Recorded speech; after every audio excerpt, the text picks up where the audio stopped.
I'm going to talk about why karma might be holding you back from getting married. Hi guys, this is Ritu. I talk about karma and relationships on this channel and fixing your relationships so you can have a more harmonious life. If that's important to you, please subscribe to this channel.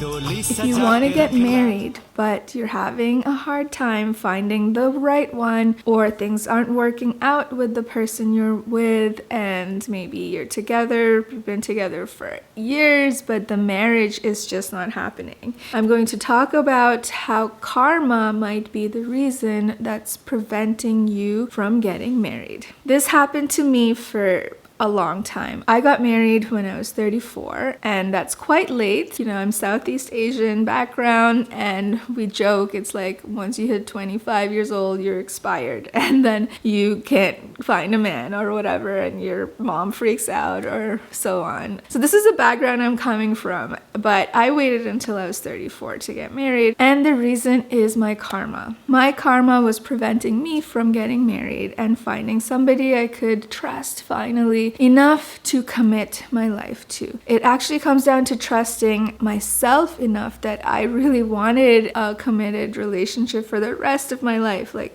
the idea of the rest of my life, thinking about that really freaks me out. So I'm going to jump right into how and why it was my karma that was holding me back from committing and getting married. So first of all, it was all the other relationships and all the other people I had karmic debt towards that I had to pay back before I was free enough to engage in a new relationship without the baggage of my old relationships, from past lives, from this life, whatever, to hold me back and kind of be a big dark cloud above me in my new marriage. So that took years, and I talk about that in all my other videos. I'll list them below and also point to them here so you can really see my stories. You can hear my stories of all the karma that I had to pay back to people so that I could be free enough to really be present for a new relationship, to be present as a wife, to be present as a partner, to be present as a mom. Presence is still something I'm working on, but I'm a lot more here now than I was before, than I would have been if I was still constantly thinking in my mind and in my heart about my exes and not being able to let them go. And I know this happens to a lot of people. A lot of people get married, but they can't really let their ex go, and they're constantly thinking of them or checking on them on Facebook or, you know, following them on Instagram, but they're in a new relationship. That maybe they're a parent now, and they should really let go and focus on what they have instead of reminisce about what they did, what they don't have, stuff from the past. The second way I know how karma was holding me back from committing and engaging into a new relationship is because I really did not want to commit. I wanted to be single. I actually even took a vow at a temple to be celibate for the rest of my life. Like, this is how badly I did not want to be with somebody. A part of that reason is because I had a big heartbreak from an older karmic relationship. I wanted to be a nun. I would dedicated my life to God. But then in a 2-year long process, I burnt off a lot of my karma. And how I did that was by being single, first of all.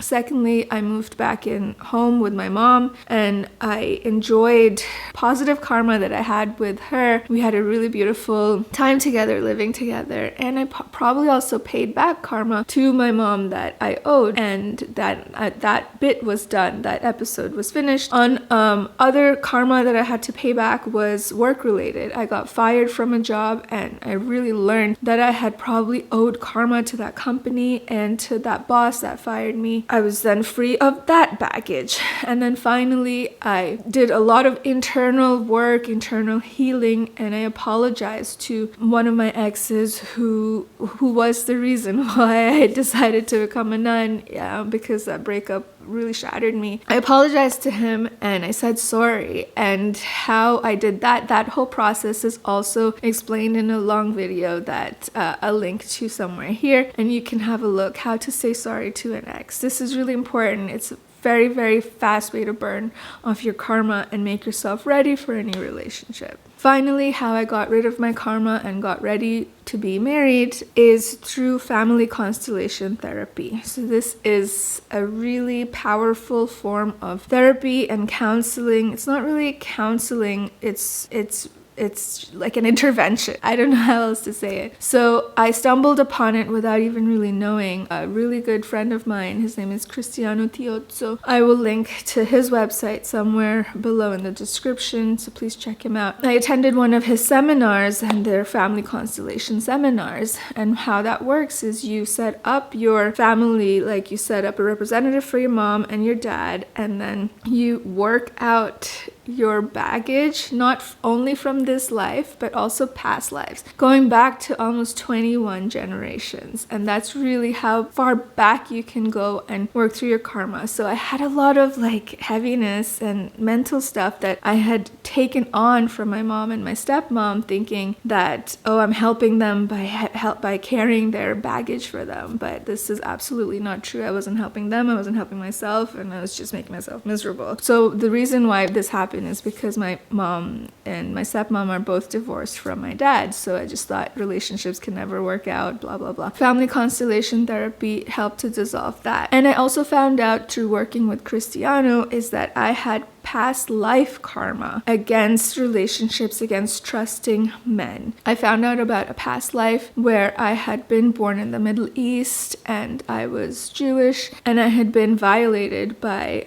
men who were Muslim. So in this lifetime, I was born into a Muslim family. So like I had this aversion to dating Muslim guys, and I actually never did. So I dated Hindu guys, atheists, Christians, and now my husband is Hindu. Like he's white, but he's Hindu, and I'll make a whole other video about that because that's like a whole other story. But so my past life and past life trauma was holding me back from trusting in men and trusting that I would be safe in a relationship long term. Finally, another sign that told me I had commitment phobia is because of Family Constellation Therapy again. So after I was already married, I needed to go back to therapy because, dude, marriage and motherhood is hard work. So if you feel the need to get help, please do. And it doesn't have to be Family Constellation. It can be anything. But you need to go reach out if you feel the need for support, and get yourself support. There's no shame in that. It will help you and your relationship so much that it's totally worth it. So I was back in therapy and I found out that I have past life karma. I have family karma actually that I inherited from my dad. So my dad was a refugee. He was born in Bangladesh, and then he had to flee to India when he was a young man, like in his 20s. And he had so much trauma from that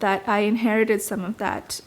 If you know anything about epigenetics, then you know this is highly possible. And also karmically, I took on some of that. And I had this commitment phobia. I had this feeling I can never settle down. If I'm stuck somewhere, I'm gonna die. Like somebody's gonna come kill me. So this is what I was walking around with. And I found out through Family Constellation Therapy that this is what I had been carrying from my dad. So I really had to let that go and let that karma go back to my father, not try to take it on myself, because as I said, you can't carry somebody else's karma for them. It's just, we think we can as kids, you know, we want to help our parents, we want to take their pain on, we want to take their difficulties on ourselves, but this doesn't work. So as a child, it is quite responsible to give your parents' baggage back to them. And then that's what I did mentally, emotionally, spiritually, and then I could really get over this commitment phobia that I have. I'll be honest with you, I still have a lot of it here still. Like I know I have, it's part of my shadow. I'm at least aware of it now, and I try not to let that get to me. So these are my personal experiences, how I know that karma was preventing me from getting married and committing in a long-term relationship that's meaningful. If you feel like something is holding you back from finding someone to get married, or you're with somebody but things are not progressing to the marriage level because of him or because of things within you, then please put that in the comments. I want to know what's the problem, because I can't be the only one who's had such experiences, and I want to know from others how the connection between your past life experiences and this life's problems can really be solved. So if you share your story, then I can add my input on how I see the connection, and I can offer a solution. So please do share in the comments. This channel is about karma and relationships, and that's important to fix. And if you find that also important, please subscribe. Thank you, and I'll see you next time.